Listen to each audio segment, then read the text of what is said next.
from the bottom of Yudalit Amud Beis to look at the Brisa. What the Gemara's project is right now is to try and ascertain whether or not Beis Shammai ever put their psak halacha into practice. We know that there was this great schism between Beis Shammai and Beis Hillel on a number of halachic issues. Probably the one halachic issue which had the most dramatic repercussions was this halacha of tzara serva. If a tzara of an erva falls to yibum or not, according to Beis Shammai, she does yibum, and according to Beis Hillel, if she does yibum, she's marrying an eishasach, in which case the child is a mamzer, and it's in mamash and isser kares. So it's, it would be really, really problematic if they put into practice their halacha. I mean, there would be accusations of bastardy within the Beis Shammai community from Beis Hillel. Now, there is a ramification, a slighter ramification, from Beis Shammai to Beis Hillel, because according to Beis Hillel, not only does the tzara not do yibum, but she doesn't even fall to yibum at all, which indicates that she doesn't need chalitza either. Now, if a woman who needs chalitza goes ahead and gets married to someone from the shuk, which means someone to the outside, without chalitza, then she's doing an isser lo saseh. Both she and the man that she marries are doing a mitzvah lo saseh. And the child would be pogum. In other words, if the father is a kohen, the child is a chalal. And if they have a daughter, then the daughter would not be allowed to marry a kohen. So that has ramifications as well. Not as dramatic, going the other direction, but there are dramatic repercussions nonetheless. Does it continue? What? Does it continue? I don't believe it continues if she marries a Yisrael. No, it doesn't continue. With mamzeres, it does continue. Espresso machine. Yeah. Okay, we'll work on it. Okay, so the Gemara now is trying to figure out whether Beis Shammai ever put their psak into practice. Tashma, Amar Rabbi Yochanan ben Nuri. So we're on the bottom 4 lines of the Gemara in Yudalit Amud Beis. Hey halacha zu ravachas b'Yisrael. How can this halacha be allowed to sort of spread out within the Jewish people? Nasa kedivrei Beis Shammai havlad mamzer ledivrei Beis Hillel. If we're going to paskin like Beis Shammai, then we're creating a child who's going to be a mamzer according to Beis Hillel. Because if it's Aras Erva does Yibum, according to Beis Hillel, this is Eishas Ach Shelo B'Makom Mitzvah, so the child is a mamzer. And Nasa Kedivrei Beis Hillel Havlad Pogam L'Divrei Beis Shammai. And if we paskin like Beis Hillel to not require this woman to have anything at all because she doesn't fall to Yibum, so she can go scot-free without even chalitza, then according to Beis Shammai, the offspring is going to be Pogam, is going to be tainted, will not be able to be a Kohen. So bo unasaken lahem litzaros shiuchalsos v'lo misyavamos. So they said, Rabbi Yochanan ben Nuri says, you know what, I have an idea. Let's make a rule that any time you have a tzara serva, that she should have to get chalitza. And this way, you're covered. According to Beis Hillel, what you did was meaningless, because she didn't need chalitza. But at least according to Beis Shammai, by getting chalitza, she's not. She's not a Yevamos l'shuk. The only downside of this, of course, is that she won't be able to marry a kohen. But it's a small price to pay. I mean, there aren't that many nice kohanim out there anyway. So, if a person does if a woman does, or the chalitza is performed when it's not indicated, is that some kind of bill? No, it's meaningless. It's meaningless. It's like giving a single woman a get. She can marry a kohen. That's a restriction because she has a chalitza. Well, if a woman gets chalitza when she needs chalitza, so then she's not allowed to marry a kohen. And when she doesn't need it? If she doesn't need chalitza, then she's allowed to marry a kohen. It's like giving a single woman a get, right? Giving a single woman chalitza. She doesn't taint her in any way. She's still allowed to marry a kohen. So according to Beis Hillel, she's at least allowed to marry a kohen. But according to Beis Shammai, she can't marry a kohen. Like a bracha levatol. Yeah, that's an answer. It's not a bracha levatol. No, there's no bracha. She won't make a bracha. Okay. Anyway, lo hispiku ligmoris hadavar ad shenitrafa hasha. They didn't have an opportunity to even finalize the plan. Some event took place which forced them to cut short the discussion. Amar lahu Rabbi Shimon Gamliel manase lahem litzaros harishonos me'ata.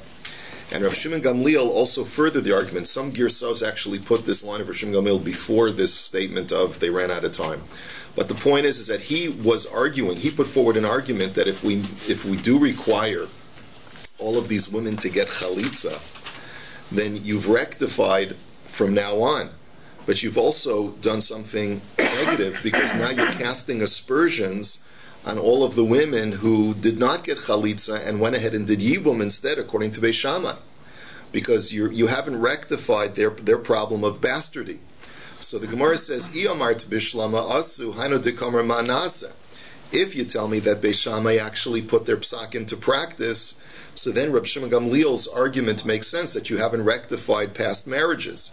Ela iyamart lo asu mai manasa. But if you tell me they never put their psak into practice, then what was Rabbi Shimon Gamliel's concern about rectifying past marriages? There have been no past marriages, since Beis Shammai never allowed a tzaras erva to get married, to do yibum. So the Gemara says we want to prove from here that Beis Shammai did actually put their psak into practice. Amar of Nachman bar Yitzchak lo nitzracha ela litzara atzma. See, he says no, that's not necessarily so. I can interpret the brisa that Rabbi Shimon Gamliel was concerned about the tzara herself. And what he was saying is, Umanase hachi kamar. Hanach tzaros de Beisil le Beis Shammai heichi navid. He says, you have a tzaras erva. Now, Beis Shammai is going to have a problem for the ones who have already gotten married to the shuk, right? According to Beis Hillel's psak, a tzaras erva does not fall for yibum, and therefore she's permitted to the shuk. So these women, what are we going to do for them, according to Beis Shammai? What are you going to suggest? Let them get chalitza now from their former brother-in-law after they've already married another man? He says, Mimasu gavrahu. Their husbands are going to be very turned off by this. They're going to be weirded out, so to speak, by this. In other words, here's my wife. I'm happily married. I married this woman. She's going to go ahead and get chalitza from a man that someone is saying that she was really connected to. So it's going to feel very strange. He's going to feel like my wife maybe was really not my wife this whole time, and it's going to create a wedge in the relationship. And v'chi tema limasan, and if you'll tell me, yeah, go ahead, why? What's the big deal? And so if they'll create a weird feeling, so what's the big deal? No, all the ways that the Torah are pleasant and they create peace. How can you tell me that the rabbis would institute a rule which would create an estrangement within a relationship? So Toshma. So the Gemara is basically saying we don't have a raya from this brisa whether or not Beis Shammai ever put their psak into practice, because I could always interpret it as being that Rabbi Shimon Gamliel's concern was that what should we do to help Beis Shammai feel comfortable with the women who have already married to the shuk, according to Beis Hillel, and that was the problem. To give them chalitza is not going to work. Toshma. Let's look at another brisa. The Amar Rabbi Tarfon te avani masai tavot saras abas liadi ve'esa'ena. Rabbi Tarfon says, now we know that Rabbi Tarfon was a student of Beis Shammai, but we'll put that aside for just a second. He says, I have such a taiva, I have such a desire to be able to do something novel, so that when my brother dies and he's married to my daughter, I should be able to marry the tzaras erva. Because it sounded like he was wanting, he'd paskin like Beis Shammai. And it sounds like he wanted to put Beis Shammai's psak into practice. He says, I guess he didn't like his brother that much, but he was basically saying, my daughter is married to my brother, and my brother has another wife. I would love to be able to do this very innovative halacha to go like Beis Shammai and to marry the tzara of my daughter. So the Gemara says, you see from here that they did put it into practice. The Gemara says, no, not necessarily so. Ema ve'asi ena. No, maybe what he meant to say is, I'll be able to marry her off to the shuk. I paskin like Beis Hillel, and even though I'm a student of Beis Shammai, we don't go like Beis Shammai. And therefore, I look forward to the day when I can demonstrate that we don't put Beis Shammai's psak into practice, and I'll be able to let the tzaras erva go ahead and marry out into the shuk. So the Gemara says, V'hata avani ka'amar. But didn't he say that I have this desire to be able to show the world that we go like Beis Hillel? And if he was just going like Beis Hillel, which everyone was doing at the time anyway, except for perhaps a small enclave of Shammai Nicks, so then what was the whole idea of him trying to be able to show the world. So the Gemara says, La'afukim de Rabbi Yochanan ben Nuri. Maybe he wanted to demonstrate that you don't have to do Rabbi Yochanan ben Nuri's concern of giving the tsaras erva chalitza first. Maybe his whole desire for novelty was, I can't wait to be able to paskin that the tzara of my daughter can go ahead and get married to the shuk without even requiring a chalitza, without requiring anything. To that point, we go like Beisila. Tashma, let's look at, so therefore we have no raya from that brisa either. Tashma, Ma'isa bebito shel Rabban Gamliel, Shahaisa nesua la'aba achiv, umeis below banim, v'yibin Rabban Gamliel es tzarasa. The brisa tells us a story that Rabban Gamliel's daughter was married to his brother. His brother died without children, and Rabban Gamliel did yibum with the tzara of his daughter, the co-wife of his daughter, the other wife of his deceased brother. So the Gemara says, you see, that they put Beis Shammai's psak into practice. The Gemara says, no, wait a minute, hold on here. V'tisper Rabban Gamliel mitalmidei Beis Shammai hu? Question mark. Could you ever possibly entertain that Rabban Gamliel would go like Beis Shammai? Rabban Gamliel was an Enokul. He was a grandson of Hillel. I mean, he was like a great-grandson or whatever it was of Hillel.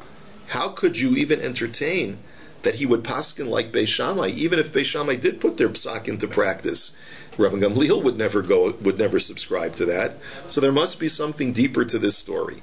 Sir, what's the timeline? I forget this.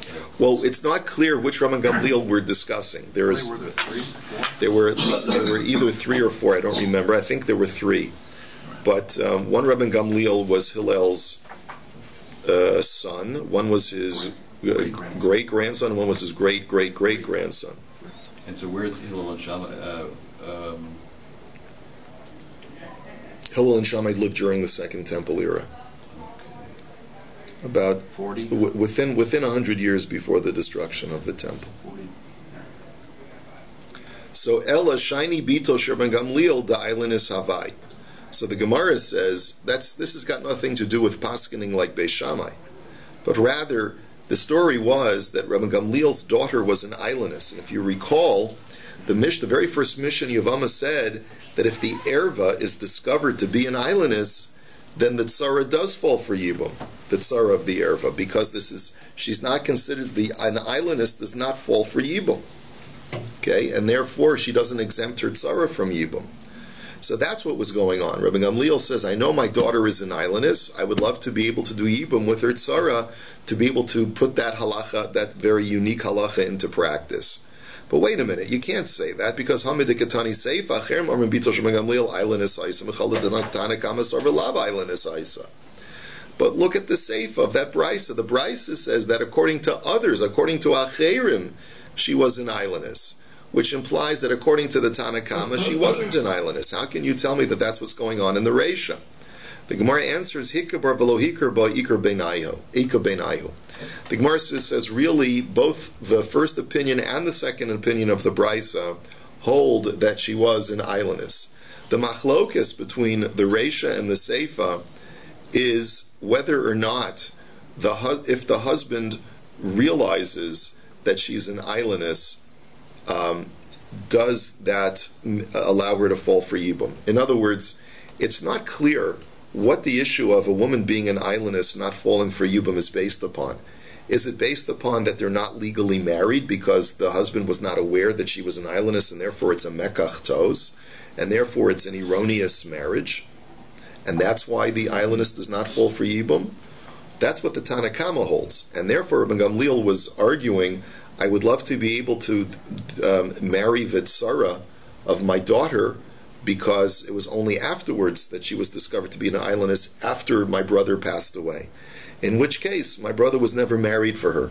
But if he had been married to her, and he would have recognized that she was an islandess, then I would not be able to marry the tzara, because the islandess daughter would be a legitimate wife that would fall for Yibum, and therefore the tzara would be pater. But according to the Acherim, their point is everyone knew that she was an islandess, including her husband, during her lifetime. And that's not the reason why the reason why she exempted her or she didn't exempt her tzara from yibum was not because she wasn't legally married to the husband. She was legally married to the husband. He knew that she was an islandess and he accepted it. But there's a separate principle that if a woman is an islandess, she doesn't fall for yibum, even if she's the legal wife of the man, of the decedent. That's what the machlokes is. What mechanism is being used by which an islandess does not exempt her tzara from yibum? Is it because it's a mekach tos and therefore she's not married? Or is it true, even in a case where the husband knows that she's an islandess, that she still doesn't fall for yibum and therefore the tzara is not off the hook? So in either case, the Gemara is arguing, according to this answer, that the daughter of Gamliel was an islandess. Is it much bigger chiddush, the second one, in terms of teaching halacha? Yeah, of course. Yeah. And Rashi goes through the whole discussion as to what the basis of that is. The iba is ema. Another answer could be is that really the first answer holds that she wasn't an islandess, but konas lebasov giresh ika beinayu. That the nafkamina is like this. The reason why Rabbi Gamliel felt that he would be allowed to do yibum to the tzara of his daughter is because before his brother died, he had divorced his daughter. He divorced Rabbi Gamliel's daughter. And therefore, Rabbi Gamliel was of the opinion that it was permitted for him to do yibum with the tzara of his daughter because even though they were co-wives at one time, but since at his brother's death, his daughter was not his brother's wife, the tzara fell for yibum. And therefore he wanted to do yibum with the tzara of his daughter since his brother was not married to his daughter at the time of his death. The Acherim disagree. The Acherim say that no, even if his daughter was not married to the brother at the time of death, if there was ever a moment during the marriage when these two women were co-wives, then the tzara never falls for yibum. And therefore, the only way to explain how the Rabbi Gamliel would have wanted to yibum with the tzara is to say that his daughter was an islandess and didn't fall for yibum. That's another answer. And iba is ema yesh tanai bevia ika beinayu. And a third answer to explain the difference between the Reisha and the Seifa is again, according to the first opinion, according to the Tanakama, Rabbi Gamliel's daughter was not an islandess. However, there's a question in halacha. What if a man goes over to him and says, I hereby present you with kiddushin that should be valid on the condition that you don't have a certain defect. Let's say he says to her, I will marry you on the condition that you don't have osteoporosis. Okay? You're my wife. Then the night of the wedding arrives and he discovers that you don't have scoliosis. The night of the wedding arrives. No, because you can't always tell just by looking at her. And as she disrobes, he can tell that she has scoliosis. Okay? So, but he still consummates the marriage. So there's a shaila in halacha, is the marriage a legal marriage or not? On the one hand, you could argue that since he discovered that she has scoliosis and that was the whole predication of the marriage, then it's not a legal marriage. But on the other hand, he bedded her, he consummated the marriage. So that could mean that maybe he's Michael, that maybe he decided, you know what, it's not so important anymore. So this is the machlokas between the Tanakama and the Acher. According to the Tanakama, the reason why he wanted to do yibum with the tzara of his daughter is because his brother had made kiddushin al tanai, and therefore was never legally married to his daughter, even though he had consummated the marriage with his daughter. But since he had made a tanai, they were not legally married. But according to the Acherim, since he bedded her, he was intimate with her, that demonstrated that he was moichel on the tanai, that he forgave the tanai, and that he wanted to be married to her. In which case, the only way to explain why Rabbi Gamliel would be justified in doing yibum with the tzara of his daughter is if his daughter was an islandess. Okay, so that those are all different ways of explaining how we understand the brisa. Rabbi, what happened in the case of if the daughter is a minor and she cancelled the marriage? If she does miyun? Yes. It's not the same idea of the prearranged condition, because it's like the marriage never happened, even if they... Correct. But I mean, we're not talking about that case right now. We're talking about a case because Rabbi Gamliel was alive. And miyun only applies, usually miyun only applies when the father is deceased. Then because usually when the father is alive, even when the daughter is a minor, only the father can accept the get, on her behalf. Okay. Anyway, Masiv Rav Misharshia, Ma'isa b'Rebbi Akiva shaliket esrog be'echad b'shvat v'nogbo be'zisur and echad kedivrei be'shamai v'echad kedivrei be'selel. So here the Gemara is now bringing another brisa. Now it's important to know that this brisa is not at all talking about Yibum. This brisa is talking about another debate between Beis Shammai and Beis Hillel, and we want to use this as a proof that Beis Shammai put their controversial psak halacha into practice, even when it argued with Beis Hillel. And from here we want to extend it to say, well, if they put this into practice, they also probably put into practice the issue of tzaras ereva. So what's the machlokus between Beis Shammai and Beis Hillel about agricultural law? We know that there's a holiday called Rosh Hashanah Li'ilanot, the new year for trees, which is what is the cutoff date that defines what is the new agricultural harvest. When fruit grows on trees, does it belong to, which year of the Shemitah cycle does it belong to? So the cutoff date is when the new fruit begins to grow. According to Beis Shammai, that's the 1st of Shvat. According to Beis Hillel, it's the 15th of Shvat, Tu B'Shvat. That's a machlokes. Rabbi Akiva harvested an esrog on the first day of Shvat, and he wasn't sure whether the psak was like Beis Shammai or Beis Hillel, and therefore he treated this esrog as a suffix whether it was part of the second year, meaning that the new year hadn't yet arrived for produce. And therefore, if it's the second year of the Shemitah cycle, the secondary tithe that I have to take is called Meiser Sheni. Or maybe it's part of the third year Shemitah cycle, because we paskin like Beis Shammai, and it's already part of the new year, in which case the secondary tithe is not Meiser Sheni, but rather Meiser Ani, poor man's tithe. So he took both Meiser Sheni tithe and he took Meiser Ani tithe just to cover his bases. What do you see from here? Shema Mina Asu. So you see that if Rabbi Akiva was concerned about both the psak of Beis Shammai and Beis Hillel, Beis Shammai must have put their psak into practice. So the Gemara says, no, Rabbi Akiva, Gemara yistapek le v'lo yada I Beis Hillel be'echad b'shvat omer o b'tesvav b'shvat omer. No, that's not a proof. Because in reality, Rabbi Akiva held, we always go like Beis Hillel, but he wasn't clear in his Mishnah. His Mishnah, it wasn't clear to him whether Beis Hillel was the author of the Paskin the 1st of Shvat or Beis Hillel Paskin the 15th of Shvat, and he was going a suffix in what Beis Hillel actually hold, but he didn't pass. He felt that we don't have to reckon with Beis Shammai's psak, but he was himself misupak. He wasn't sure about what the psak of Beis Hillel was. Masiv Marzucha. Let's look at another story. Again, this story does not have anything to do with Yibum, but it has to do with the holiday that we just concluded, Sukkot, as to what to do. That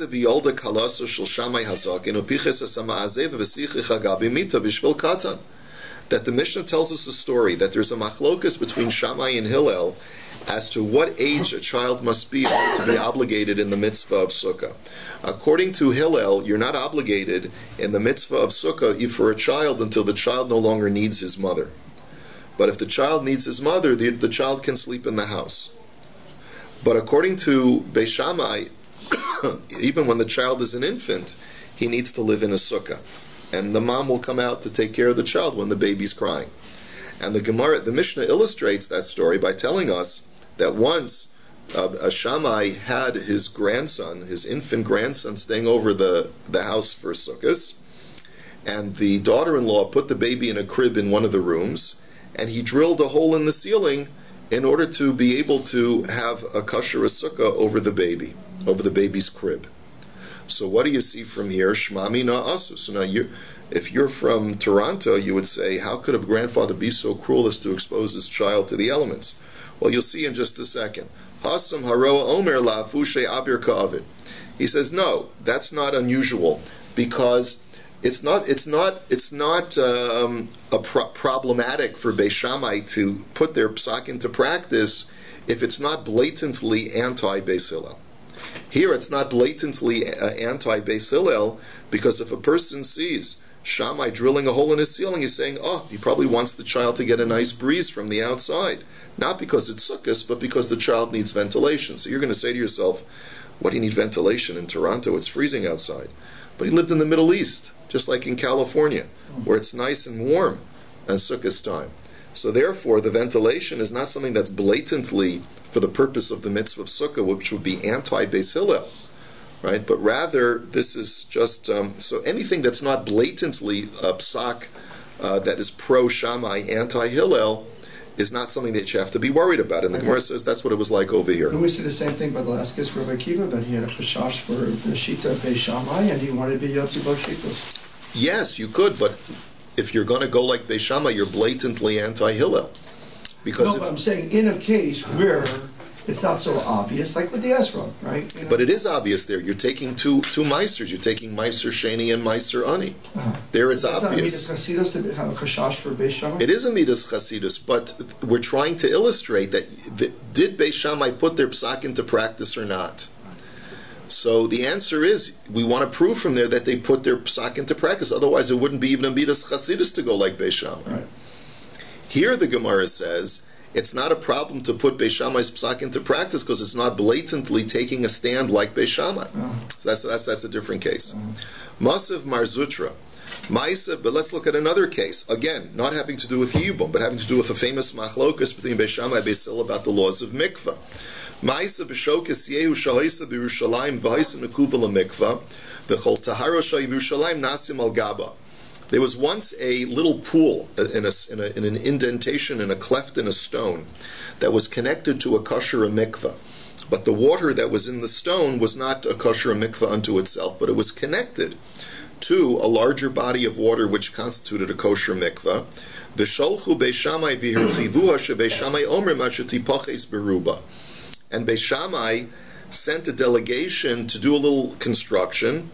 That what did they do? They actually broke down the wall between the stone pool and the kosher mikvah to widen the hole, the breach between the pool and the kosher mikvah.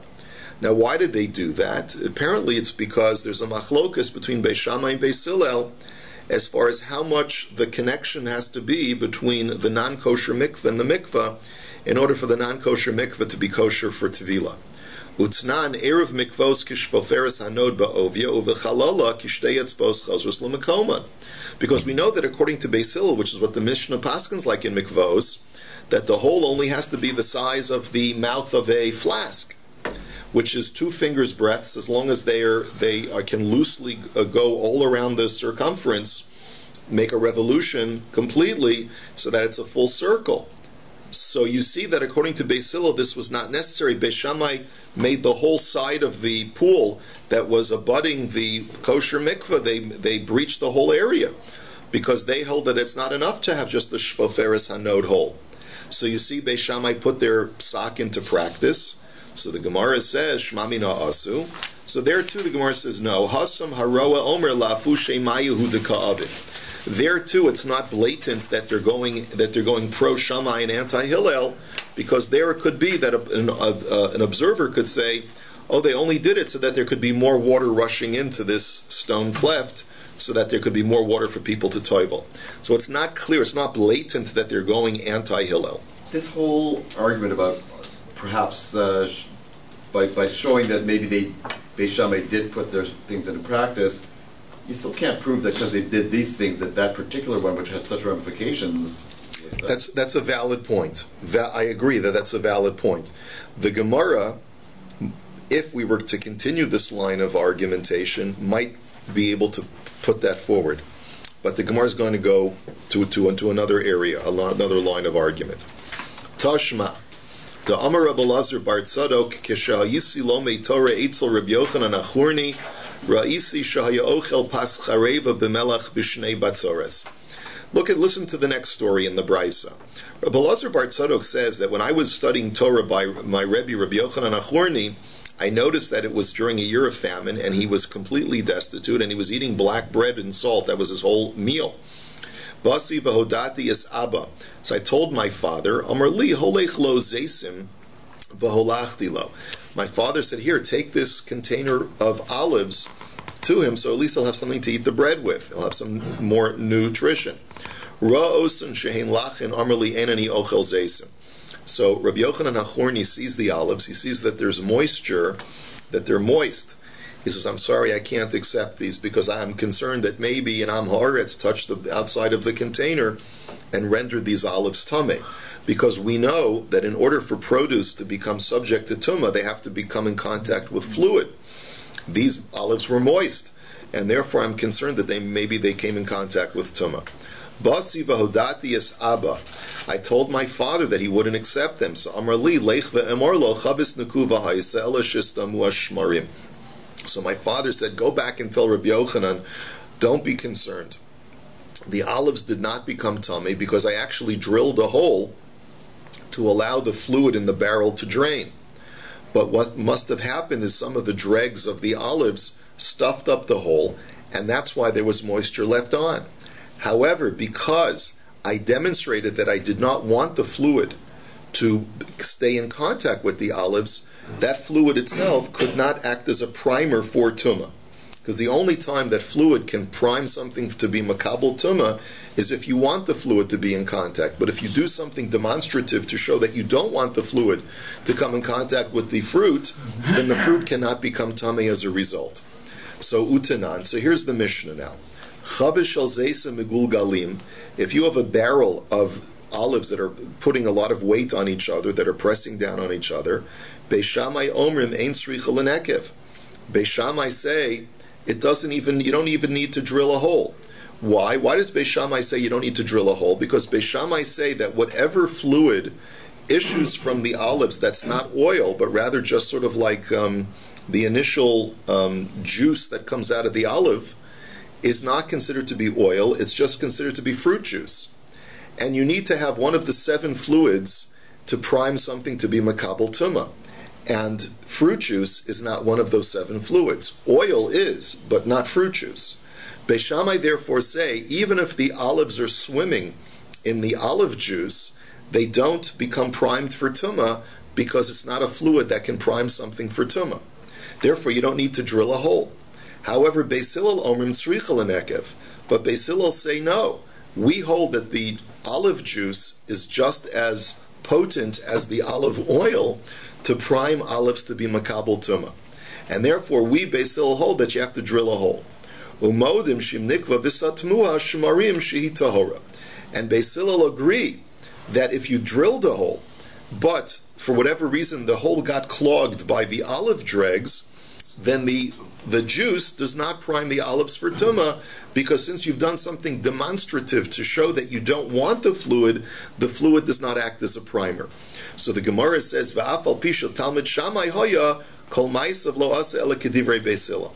And therefore, I want you to tell Rabbi Yochanan that even though I, Reb Tzadok, am a student of Shammai, and normally I paskin like Beis Shammai, but I always put into practice the chumras of Beis Hillel so that you don't have to worry. And as I know, Rabbi Yochanan, you feel like I'm mekel like Beis Shammai, and therefore the olives became tameh. I want you to know that I drilled a hole like Beis Hillel, even though that's a chumra for me that I normally wouldn't paskin like, but I always go like the chumras of Beis Hillel. That's what he was trying to reassure him.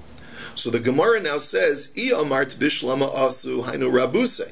Now, if you tell me that Beis Shammai, the students of Shammai, did put their psak into practice, so then Reb Tzadok was actually giving a very important notification to Rabbi Yochanan that even though all of the other students of Shammai do not go like Beis Hillel, I do. But Ella, Iamart lo asu my rabuse. But if you're going to tell me that none of the students of Shammai ever went like Beis Shammai, so then what's the chiddush that Reb Tzadok said? Oh, don't worry, notify him that I'm different from everyone else. But he's not, because no one of Beis Shammai ever put their psak into practice. So the Gemara says, this is a raya, that Beis Shammai, on many occasions, did put their psak halacha into practice. This is one indication. Before the Gemara doesn't have any deflection for this brisa. The Gemara therefore is going to go to another brisa. Tashma, Shalu es Rabbi Yehoshua, Tzaras Habas Mahu. They asked, now let's go back to the case of Yibum. They asked Rabbi Yoshua in this brisa, what's the halacha about Saras Abbas? In other words, they asked him, like, do we paskin like Beis Shammai or Beis Hillel? Does she fall for Yibum or not? So Amar Lahem Machlokes Beis Shammai Beis Hillel. So he told them, it's a machlokes. What do you want from me? So Bahalacha Ketivrei Mi. So they said, how do we paskin? So Amar Lahem Ipnei Ma'atem Machnisim Roshi Ben Shnei Harm Gedolim Ben Shnei Machlokes Gedolos Ben Beis Shammai Ben Beis Hillel.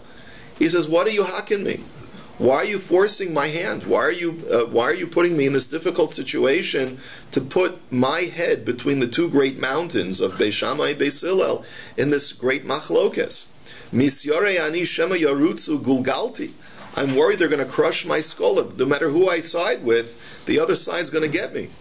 Aval ani meid lachem. But here's what I will testify for you. I will testify al shtei mishpachos gedolos shahayu b'Yerushalayim, mishpachas beis Tzvi ben Achmai u'mishpachas beis Kofoy ben Mekoshesh, shehem b'nei tzaros u'mehem kohanim gedolim v'shimshu al gabi hamizbeach. I will tell you this. I can testify that there were cases of children of these tsaros who went ahead, and it's not clear whether they went ahead and got married to the shuk, or they went ahead and actually did yibum, but their descendants went ahead and acted as kohanim, and they worked in the Beis HaMikdash. So obviously, this is my testimony to you that whatever happened, happened, and it was okay. So what does this mean? That they acted as kohanim gedolim. So the Gemara is going to clarify the whole discussion. But the first part of the bris is really what the Gemara wants to pick up upon. Iyamart bishlama asu. If you tell me that Beis Shammai paskin like Beis Shammai lemaisa and Beis Hillel paskin like Beis Hillel lemaisa, hainu deka'amar misyari ani. That would make sense why Rabbi Yeshua was scared to tell us how we paskin. Because since there were some people in our community who follow the psak of Beis Shammai, say that she does, that Tzara does do Yibum, and some say that she doesn't fall for Yibum, but Rabbi Yeshua didn't want to get into the mix. He didn't want to throw himself into this machlokas. Ela iyamart lo asu amai kamer misyariani. But if Beis Shammai never put their psak into practice, why was he scared to tell them what to do? Everyone goes like Beis Hillel, so what was he so worried about? And unihi nami da'asu, my misyariani. The Gemara says, but let me ask you an additional question. Even if Beis Shammai put their psak into practice and allowed a tsaras bito to do yibum, why would Rabbi Yoshua be scared to say that we paskin one way or the other? Ha amar Rabbi Yoshua ein mamzer ela michayvi misus beistin. So what's the big deal? Let's say Beis Shammai put their psak into practice and they let a tsaras erva go ahead and do yibum. But according to Rabbi Yoshua, the offspring would not be a mamzer anyway, because Rabbi Yoshua had paskined previously that the only time that a child can be a mamzer is if the relationship is so forbidden that it rises to capital punishment. But a case of tsara, a tsaras erva, only rises to an isser kares. It doesn't rise to an isser, to a death penalty. So the Gemara says, I don't understand. Even if Beis Shammai put their psak into practice, what was Rabbi Yoshua's hang-up of telling them to do one way or the other? Even, let's say he would tell them, you guys should really paskin like Beis Hillel and not let it tsaras erva do yibum. So what's going to be the ramification? That all of the tsaras erva who did yibum, the children are going to be mamzerim, according to what Rabbi Yeshua was suggesting? That's not true. Even if we paskin like Beis Hillel, and these women illegally got married because they have a din of an shesach, but that doesn't rise to an isser misa, it only rises to an isser kares. So what's the big deal? So the Gemara says, no, that I can answer very simply. Nihi nami demamzer lo hayu pagum mihu havi. Because even if the child's not going to be a mamzer, but if you do yibum with the tzara, but you're still going to have a problem of the child being defective in some way. Meaning what? That by my marrying my eshesach, my brother's wife, my brother's widow, when there's no mitzvah of yibum, so fine, according to Rabbi Yeshua, the offspring will not be a mamzer. but the offspring will be defective in some way, such that if, let's say, my wife and I have a daughter, she won't be allowed to marry a Kohen. Or if I'm a Kohen, my child will be a Halal, he'll be a non-Kohen. And how do we know this? We know this mikal v'chomer me'almana. We make a kal v'chomer from the case of an almana l'kohen gadol, to a kohen gadol. We know that the halacha is that when almana, a widow, marries a kohen gadol, what's the halachic status of the offspring? The halachic status of the offspring is that the child is not a kohen, and if they have a daughter, then the daughter is not allowed to marry a kohen. And so make a kal v'chomer from there. Ma almana she'eni sur noig b'chol bana pagum zu she'isur shava bakol eno din shebena pagum. So, and what's the argument? An almana is only usher to one man in the entire world. She's only usher to a kohen gadol. And yet, even though her prohibition is limited to only one person, nevertheless we say that her child is tainted, and her child is puzzle for the kahuna. So surely, in other situations where a woman's scope of prohibition is to more than just one man in the world, let's say, for example, she's an Eishes Achsha, she's usher to all of the brothers, right? So in that situation, surely we should say that if she has a child with her, with a forbidden brother-in-law, the child should be pagum. So that's the argument that Rabbi Yehoshua was making. I'm worried to say that because if I paskin like Beis Hillel keneged Beis Shammai, I'm worried that I will be casting aspersions on the children that have already done yibum, that are born from the cases where the tzara already did yibum. But the Gemara is basically saying from here you can also prove that Beis Shammai actually did put their psak into practice, and that's why Rabbi Yehoshua was scared to enter into the fray, because he knew that no matter how he was going to be paskening, he was going to be casting aspersions upon children who were already born. So the Gemara now says, "Kabo minei tzaros v'kapashu le b'nei tzaros?" question mark. But if the question was what's the status of the tzara, why did he get into the discussion of the children of the tzaros? He said that the children of the tzaros,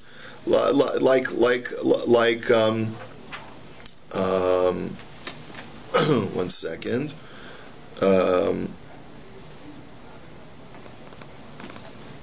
There is no Rashi over here.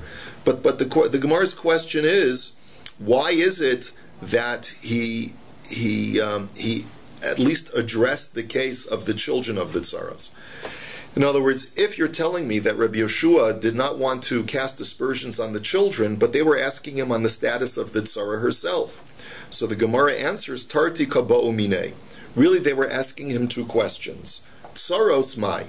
What is the halachic status of a tzaras erva? Can she do yibum or not? And ve'imtim salomar tzaros kebeis Hillel.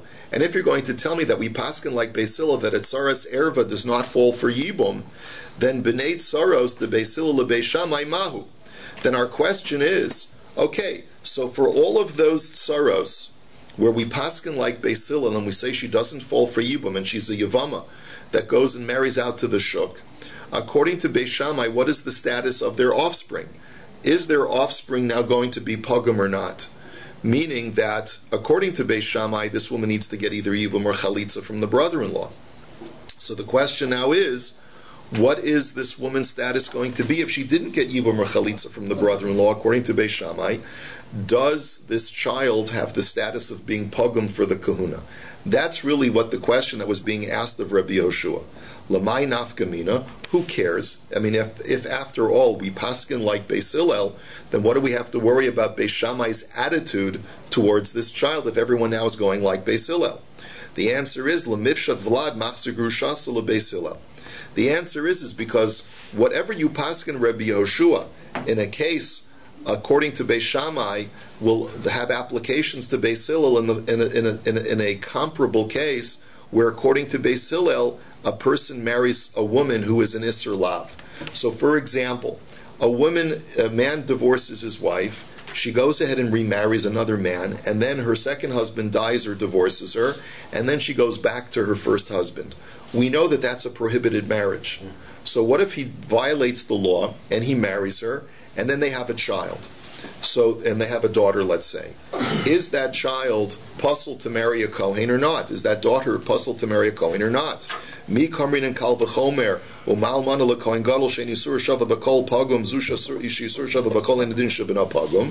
Do we apply the kal v'chomer from almana to kohen gadol, that just like an almana who has a child from a kohen gadol, the child is a halal, so too kal v'chomer, this woman who is prohibited to other kohanim, right? Not only to her husband, but is puzzled to many kohanim. We should say the same thing. Or maybe you could say no. Maybe we're more machmir for an almana who's married to a kohen gadol to make her child puzzle, because the almana herself becomes tainted. In other words, when a kohen gadol marries an almana, if the kohen gadol were to die, this almana would not be allowed to marry a regular kohen, because the fact that she entered into a forbidden relationship makes her now a zonah, makes her a woman who's now forbidden to a kohen. Okay? So maybe that's the reason why, because the marriage to the kohen gadol taints her in some way, that's why her offspring is tainted. By contrast, if a man remarries his divorcee, he's machzer grushaso and has a child from her, he hasn't tainted her in any way more than she is already tainted, because she's already, by virtue of being a divorcee, forbidden to a kohen. And therefore you could argue that therefore her child does not become pagum, her child is not tainted for the kahuna, in the same way that an almana who's married to a kohen gadol's child is tainted for the kahuna, because the act of marriage has not created any additional taint in the woman herself. That's the argument that the Gemara wants to make over here, and that's what they were really asking Rabbi Yehoshua. Do we apply this litmus test of the almana to kohen gadol to any kind of woman where there's an isur lav, but at the same time she has not herself acquired any additional taint by getting married through this isur lav relationship? Va'amar lahu. So therefore, Rabbi Yehoshua had to respond in both cases. As to your question as what the status of the tsaros are, he said, Misyari ani.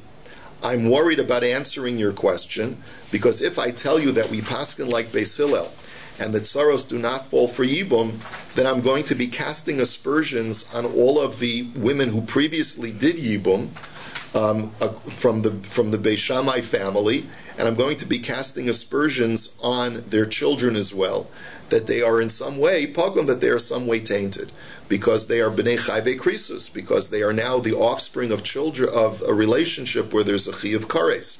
So granted, maybe they're not mamzerim, but I still don't want to cast any aspersions on them by declaring them to be pogum. And furthermore, as far as bnei tsaros, as far as the children of the tsaros, who are also part of your question, that when a man marries an isur lav, what is the status of the offspring? Ani meid lachem, I can give you the following testimony, that like Rashi says, Sheim Kohanim Gedolim, that these acted as Kohanim Gedolim, and therefore these children were not tainted. And therefore, in the final analysis, what he was basically telling them is that I can certainly tell you that when a child is a product of an isur lav, the daughter, if a daughter is born, she can go ahead and marry a kohen, and those offspring that come from those kohanim are definitely going to be kosher children. So, and that's what he was bringing them from the two families, that shehem b'nei tsaros, that they were children of tsaros, and from those daughters that were born to them, there were many Kohanim Gedolim who served in the Beis HaMikdash, and so therefore you have an indication that the children were not tainted in any way. Have a wonderful day.